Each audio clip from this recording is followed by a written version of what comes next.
Today, we're going to be talking about resumes, navigating applicant tracking systems. Some of the outcomes for this episode of PackPros is the impact of applicant tracking systems in the hiring process, looking at the content to include in your resume, how to format a resume, and also the ethical uses of AI for resume edits. So, understanding ATS and hiring system. What is ATS? ATS refers to the applicant tracking systems, and that scans, filters, and ranks resumes before human reviews. Essentially, employers will buy this as a program that runs the resumes that you will submit through something like LinkedIn or Indeed, and it will analyze language, soft skills, and behavioral cues. 95% of Fortune 500 companies use ATS software, and that way they get to not only rank, but also search resumes through key filters or programming. So, how does ATS work? You submit your resume, it has a parsing algorithm. It's looking for phrases, words, terminology, anything that the employer is setting, and then it's going to rank based on relevancy. What resumes have what terminology the employer has indicated they are looking for. So for formatting, these are most important.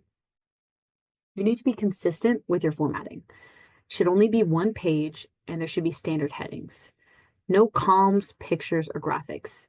This is because ATS cannot read columns, pictures, or graphics. If you look on the right in the example, it's going to read your name as your and then into the next bullet because it's reading left to right.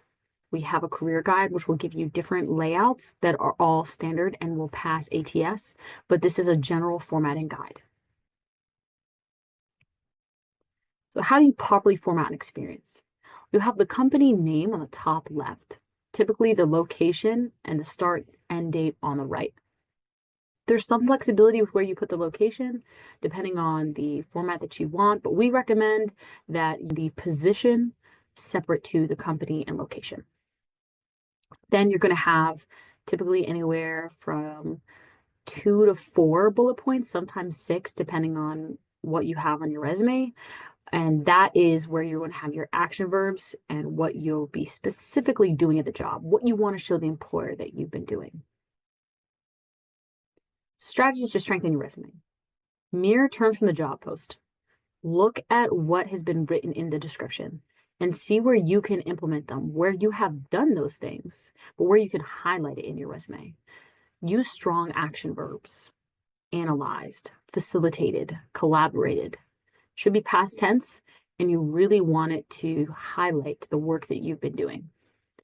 Include software tools, certifications mentioned, anything that's relevant for your job posting and for your department, major, or career field, you would want to include. Some other tips. Customize your resume for each application.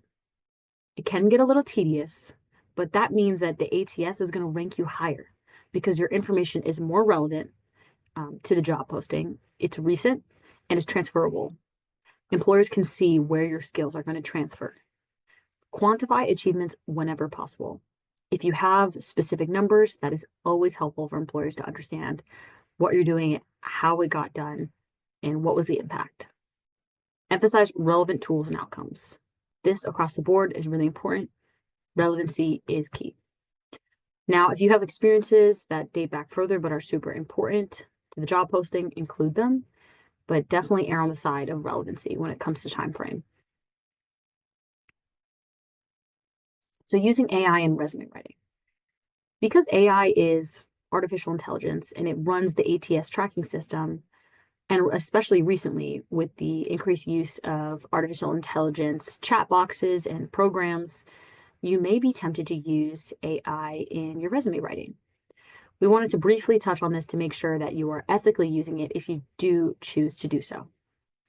So what can AI do for your resumes? It can help you brainstorm wording for experience, offer formatting suggestions, check tone and grammar, provide examples of job descriptions. What it should not do is fabricate your experiences or skills, replace your judgment on what is important, and standardize the tone so much that you lose your unique voice. You should still be writing a resume. It should be used as an editor, but it should not be replacing your work. Some sample AI resume prompts. Based on the attached job description, what are the 15 most important skills or qualifications emphasized for this role? Of those, which ones are currently missing or underrepresented in my attached resume? So you already have your resume done, and now it can scan and look to see, like the ATS would scan and look to see, where is the overlap? And maybe it will even help you identify the gaps and what you can improve on. Can you help revise my bullet points in this resume to better reflect the language used in the job posting below while keeping my voice and experience authentic? Again, you should not be copying and pasting the first result that comes from this prompt, but it can help you brainstorm the edits that you want to make the most comprehensive and the most compelling bullet points. Which skills or qualifications from the job description should I highlight more clearly in my resume? Again, this can help you review and prepare your resume, but it should not be replacing your work. What parts of my resume could be more results-oriented or quantifiable? This can help you reflect on the work that you did and find places where you can make it more concrete for the employer. Again, some basic reminders: be transparent about AI assistance. Do not plagiarize or misrepresent your skills. AI is a tool. It is not for copy and pasting. Your personal voice and authenticity matters in your resume.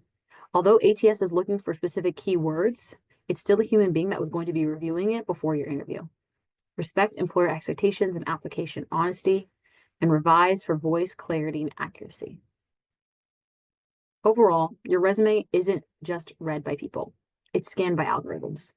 Learn how to speak both languages and stand out in the digital hiring process. If you do choose to use AI in the editing process, use it as a tool to refine and not replace.